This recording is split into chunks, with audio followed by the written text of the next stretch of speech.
Ôfrûne die kwam de organisatie van het Veenhoopfestival met de mededeling dat dit hier ponton- en feestboten langer dan 12 meter net meer welkom binnen. En dat berucht sloeg in als een bom. Op Facebook van de omroep en Woordnet die dat nieuwsbericht deelden, kwam een dikke 400 reacties. Ik heb ze alle gelezen en inderdaad dus uren en uren dwaande weg voor een column voor 3 minuten. Wat ik eigenlijk net voor nodig weer een uur heb. Het is ongelooflijk. Maar goed, mijn conclusie uit die reacties is dat er geen ien is die dit besluit snapt. De boten en feestpotons zouden voor de oerlijst zwargen. En die boten zouden samen vol zitten kunnen met hersenloze biersoepers. Die een te soort lawaai skoppen en net verantwoordelijk binnen. De organisatie heeft dus liever geen feestboot intacht op de Veenhoop dit jaar. En ook de gemeente Smellingeloon staat achter de organisatie. En ze hebben met z'n beiden dit besluit genomen, zei de organisatie van het festival. Maar zij snappen net, denk ik, wat de ware identiteit is van het Veenhoopfestival. En dat is nou juist waar het om draait. Het is voor echte Frieske jongeren. Dat binnen jongens en famkes die net op vakantie gaan, mooi en vleentig naar Salau.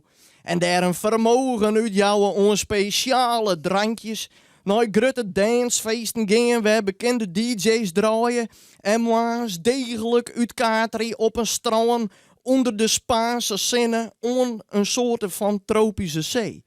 Nee, dit binnen Frieske jongeren dat nou een hier het werkje als een hier blokken op squallen, vakantie vieren op de Veenhoop. Het weekend dat alles mooi. Dat mooi zelfs bouwde boot, feestketen werd ze een soort werk inzet en naar het terrein varen. Maar de Frieske zwembroek en de scariontiezoon mooi stampen op de muziek van de hoenekop. Maar bier gooien, om even wat aan te kwollen in de warme tenten. De shirts van een koor lief squorren, die om een koor knoopje en touwtjes springen. Mekaar met merkstiften van ski op onderkliedje om te kennen.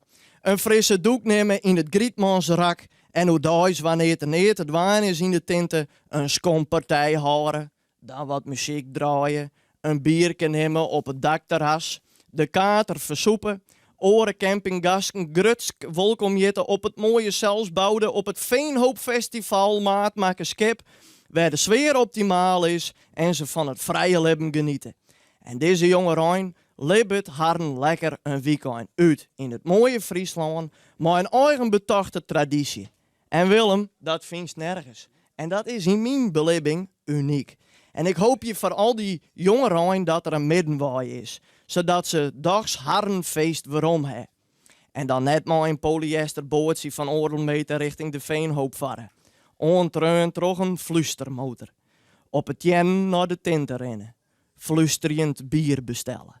Voor alle voeren op bij het gaan.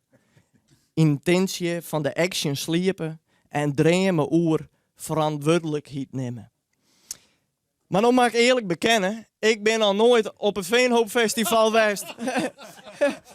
Simpelweg omdat je een oud shirt, Frieske zwembroek en scarionties heb. Dus waar ben ik om meer oer te oordelen? Maar Willem, wat ik al even net van Oorderween heb. Ja. Applaus! Hey.